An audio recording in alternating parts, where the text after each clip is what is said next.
এই বাইতুল্লাহ কাছে একজন নাটকের অভিনেতা, নাম হলো মুশফিকুর রহমান ফারহান। আল্লাহর কাছে লাখ লাখ শুকরিয়া, জীবনে আর বড় কোনো চাওয়া নাই, পাওয়া নাই, কিছু নাই। আলহামদুলিল্লাহ, শুকরিয়া। আল্লাহ তাআলা সবাইকে নিয়ে আসুক। এদিকে বাংলাদেশের জনপ্রিয় ছোট পর্দার অভিনেতা মুশফিক আর ফারহান এবার চমকপ্রদ সিদ্ধান্ত নিয়েছেন। তিনি নাটক জগৎকে বিদায় জানিয়ে আল্লাহর পথে হাঁটছেন। সম্প্রতি মুশফিক আর ফারহানকে দেখা গেছে পবিত্র মক্কা নগরীতে ওমরা পালন করতে, যেখানে তার ভিডিও মুহূর্তেই ভাইরাল হয়ে যায়।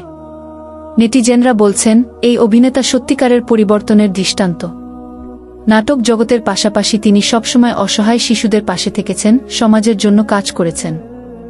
এবার যেন এক নতুন জীবনের পথে যাত্রা শুরু করেছেন এই তারকা। অনেকে ধারণা করছেন, ওমরা শেষে তিনি নাটক জগৎ থেকে স্থায়ীভাবে সরে দাঁড়াবেন, সম্পূর্ণভাবে ধর্মীয় জীবনে মনোনিবেশ করবেন। তবে ধর্মীয় চিন্তাবিদদের মতে শুধু হজ বা ওমরা নয়, সত্যিকার পরিবর্তন আসে নামাজের মাধ্যমে।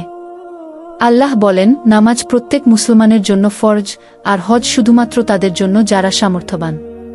শেষে শুধু একটাই কথা, ওমরা করার আগে নিজের নামাজ ঠিক করুন, তাহলেই আল্লাহর ঘর আপনাকে সত্যিকার অর্থে পরিবর্তন করবে। আপনারা এই বিষয়টি নিয়ে কি ভাবছেন? নিচে কমেন্ট করে জানাতে ভুলবেন না।